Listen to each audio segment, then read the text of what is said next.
Donc, pour commencer, je vais vous lire un extrait tiré de Une chambre à soi de Virginia Woolf. J'ai la conviction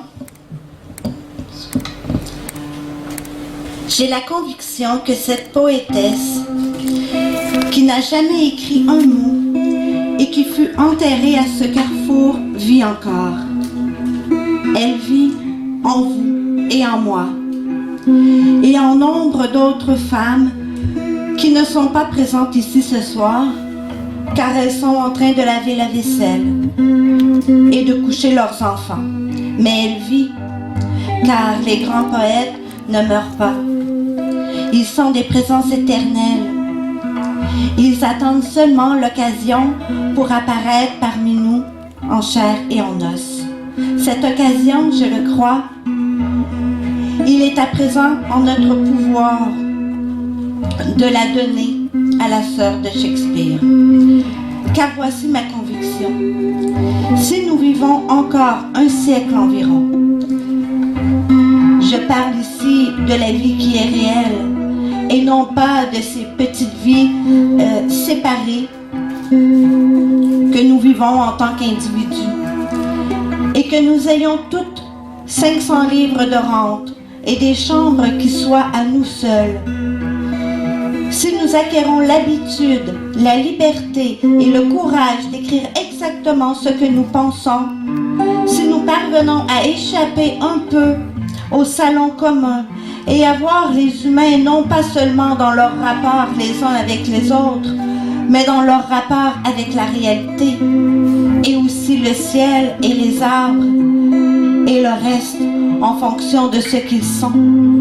Si nous parvenons à regarder plus loin que le croque-mitaine de Milton, car aucun être humain, si nous ne reculons pas devant le fait, car c'est bien là un fait, qu'il n'y a aucun bras auquel nous accrocher, et que nous marchons seuls, et que nous sommes en relation avec le monde de la réalité, et non seulement avec le monde des hommes et des femmes, alors l'occasion se présentera pour la poétesse morte, qui était la sœur de Shakespeare, de prendre cette forme humaine à laquelle il lui a si souvent fallu renoncer, tirant sa vie de la vie des inconnus qui furent ses devancières, ainsi qu'avant le fut son frère, elle naîtra enfin.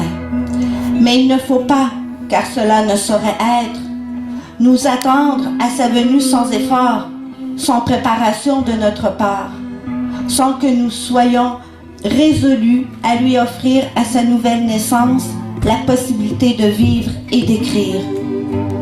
Mais je vous assure qu'elle viendrait si nous travaillons pour elle, que travailler ainsi, même dans la pauvreté et dans l'obscurité, est chose qui vaut la peine.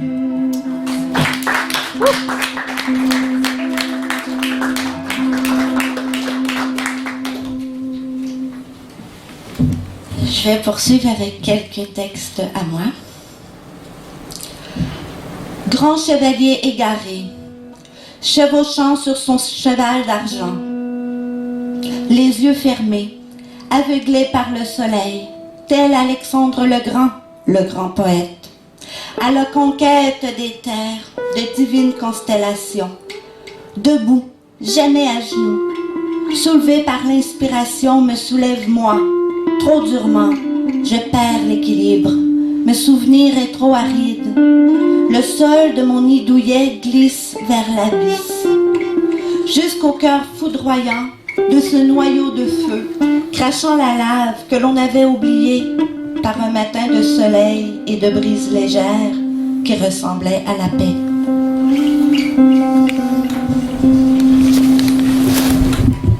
Alchimiste, je métamorphose, fade métal à saveur d'ennui, en or lumineux, excessif de joie, d'étincelles et de feu. Le poids de la mélancolie qui me guette, aussitôt repris par la main éprise d'allégresse. La colère qui gronde, sitôt embrassée par les envolées de sirènes indifférentes. Et mon ventre cesse alors de me rappeler mon pays.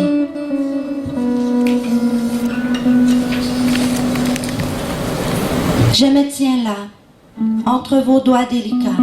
Je suis vôtre, je vous accueille tel un autre. Prenez de moi ce que vous voulez, seulement, je vous en conjure, cessez de penser. Balayez donc vos clôtures. Aimez-moi comme je suis. Ne tuez pas ma renaissance par trop de connaissances. Oh, vos prétentions font trop de bruit. Jusqu'à vous, je veux creuser le chemin et habiter un peu le destin de vos désirs voilés. Yeah. Merci. Un dernier.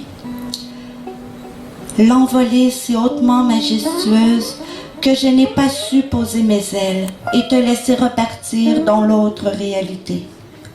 Comme un goût d'absolu, toujours se mêlant au sang qui coule dans mes veines. Et l'envie soudaine de me confier, d'être aimée, comprise, saisie au vol, dans l'insaisissable envolée de tout mon être. Merci beaucoup.